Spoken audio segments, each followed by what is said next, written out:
နိုင်ငံကတက္ကသိုလ်တွေဟာပညာရေးစနစ်ကိုအလောက်အကင်ဈေးကွက်လိုအပ်ချက်တွေနည်းပညာအသစ်တွေနဲ့ကိုက်ညီမှုရှိစေဖို့အစိုးရရဲ့အစီအစဉ်အတိုင်းဘွဲ့ကြိုသင်တန်းတွေကိုပြောင်းလဲပြင်ဆင်နေကြပါတယ်။တရုတ်နိုင်ငံပညာရေးဝန်ကြီးဌာနရဲ့တရားဝင်အချက်အလက်တွေအရ2021ခုနှစ်ကနေ2025ခုနှစ်အတွင်းတက္ကသိုလ်တွေဟာဘွဲ့ကြိုသင်တန်းပေါင်း12200ခန့်ကိုပယ်ဖျက်ခဲ့ပြီးသင်တန်းအသစ်ပေါင်း12000ခန့်ကိုအစားထိုးတိုးချဲ့ခဲ့တယ်လို့သိရပါတယ်။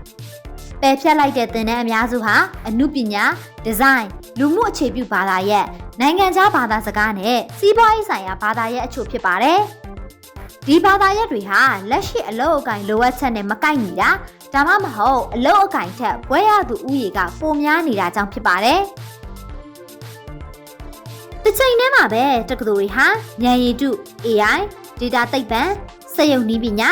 စီမီကွန်ထက်တာနဲ့အခြားနည်းပညာဆိုင်ရာဘာသာရပ်တွေကိုတိုးမြင့်သင်ကြားပေးနေပါတယ်။ဥပမာတစ်ခုအနေနဲ့ AI ကိုစက်ပစ္စည်းတွေစက်ရုပ်တွေနဲ့ပေါင်းစပ်ထားတဲ့ Embodied Intelligence ဘာသာရပ်ကိုပြစရာရှိပါတယ်။ဒီလိုပြောင်းလဲမှုတွေဟာကျောင်းသားတွေအလုပ်အကိုင်ပုံမလွယ်ကူစွာရရှိစေဖို့နဲ့တရုတ်နိုင်ငံရဲ့နည်းပညာဖွံ့ဖြိုးတိုးတက်ရေးရည်မှန်းချက်တွေကိုအထောက်အကူပြုဖို့ရည်ရွယ်တယ်လို့အစိုးရကပြောပါတယ်။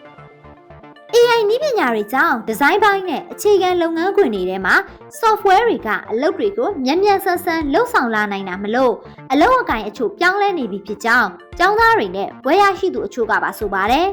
။ဒီလိုပြောင်းလဲမှုမျိုးကတရုတ်နိုင်ငံတစ်ခုထဲမှာပဲဖြစ်နေတာမဟုတ်ပါဘူး။အိန္ဒိယ